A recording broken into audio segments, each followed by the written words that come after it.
अस्सलामु अलैकुम दोस्तों। अरबों का एक मशहूर बुत जो सफा और मरवा के वादियों के दरमियान पूजा जाता था, यह वह इकलौते ऐसे बुत थे जिन्हें लोगों ने अपने हाथों से नहीं तराशा था, बल्कि यह जीते जागते हकीकी इंसान थे। इन्होंने खाना काबा के अंदर ऐसा क्या जुर्म किया था कि जिसकी वजह से अल्लाह ने इन्हें ऐसा खौफनाक अजाब दिया जो आने वाली नस्लों के लिए निशाने इबरत बन गए। जब से खाना काबा तामीर हुआ तब से लेकर अब तक जिसने भी बैतुल्लाह की बेहुरमती की या बेहुरमती करने की सोची, अल्लाह ने इनका वो हश्र किया कि वह रहती दुनिया तक इबरत का निशान बन गए। फिर चाहे वह दुनिया का ताकतवर तरीन बादशाह अब्राह और इसके हाथियों का लश्कर ही क्यों ना हो। इसके अलावा तारीख में कई ऐसे वाकयात मिलते हैं कि जिन्होंने काबा शरीफ की बेहुरमती की अल्लाह ने इन्हें दर्दनाक अजाब देकर हलाक कर दिया। इसकी एक मिसाल इसाफ और नायला है। जी हां दोस्तों, आज हम आपको सुनाने जा रहे हैं इसाफ और नायला की दास्तान। तारीख का एक इबरतनाक वाकया। ये वाकया उस दौर का है जब अरब में अब भी तौहीद की कुछ रोशनी बाकी थी और काबा शरीफ को अब भी हजरत इब्राहीम अलैहिस्सलाम और हजरत इस्माइल अलैहिस्सलाम की तालीमात के तहत तौहीद का मकाम माना जाता था। ये वाकया हजरत इब्राहीम अलैहिस्सलाम के सदियों बाद और हजरत मोहम्मद से करीब 300 साल पहले का है, यानी जब अरब के लोग धीरे धीरे शिर्क और बुत परस्ती की तरफ बढ़ने लगे थे। यही वो दौर था जब बनी जुरहुम कबीला मक्का का हाकिम था और यमन से आने वाले लोगों के साथ तरह तरह की आदतें और अकीदे भी आ रहे थे। दोस्तों, इसाफ बिन याला और नायला बिन्त जैद बनी जुरहुम कबीले के दो नौजवान थे।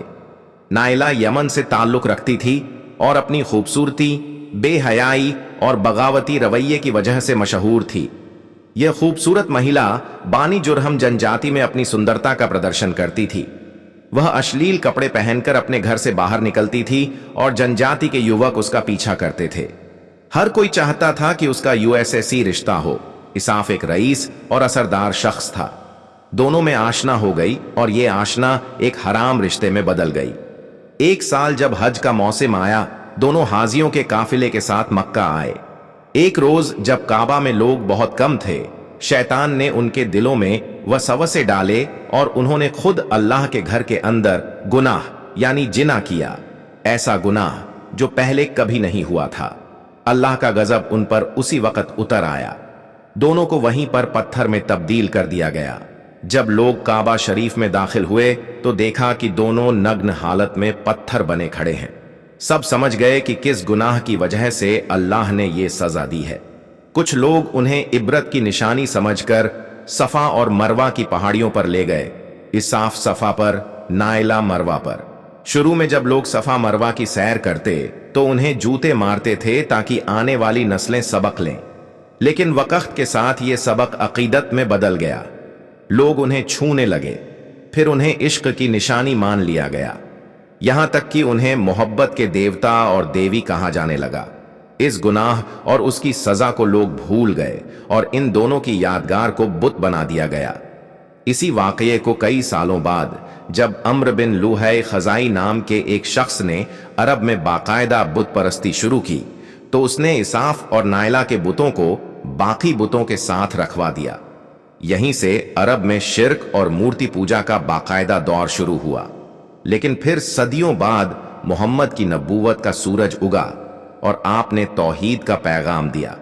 जब 10 हिजरी में मक्का फतह हुआ तो आपने काबा के तमाम बुतों को गिराया। जब सफा और मरवा पहुंचे तो अपने मुबारक हाथों से इसाफ और नायला की मूर्तियां भी तोड़ दी। उस वक्त आपने एक आयत पढ़ी जिसका मतलब है हक आ गया और बातिल मिट गया। यकीनन बातिल मिटने ही वाला था। तो दोस्तों, एक गुनाह जिसे सज्जा की निशानी बनना चाहिए था, वक्त के साथ इश्क की कहानी बन गया। यही इंसानी कमजोरी है। जो गुनाह है उसे आजादी, मोहब्बत और हक समझ लिया जाता है। हमारी अल्लाह से यही दुआ है कि ए अल्लाह, हमें तौहीद की रोशनी पर कायम रख, हमें शिर्क, गुनाह और बेहयाई से बचा, हमें इसाफ और नायला जैसी गुमराही से महफूज रख और हमें ऐसी नस्ल बना जो गुनाह को इबरत के तौर पर देखे, फख्र के नहीं। दोस्तों, वीडियो अच्छी लगी हो तो लाइक करके एक कमेंट जरूर करना क्योंकि आपके ऐसा करने से हमें ऐसी ही नॉलेजेबल वीडियोस बनाने का मोटिवेशन मिलता है। तो मिलते हैं फिर किसी नए टॉपिक के साथ, तब तक के लिए अलविदा।